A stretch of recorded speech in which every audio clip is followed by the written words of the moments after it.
Hello everyone, I hope you are doing well. Today we'll talk about how to fix or how to solve the problem of Glip. You click on settings. In this page we click on apps, default apps, app settings.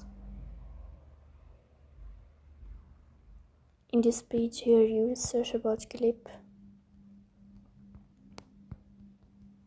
and we click here.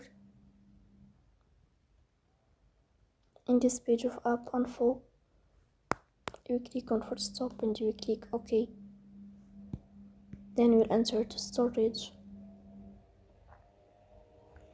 Here we click on clear cache. In the end, you'll turn off your phone and you'll restart your phone again to fix that problem. So please don't forget to support us by like and subscribe. See you next time.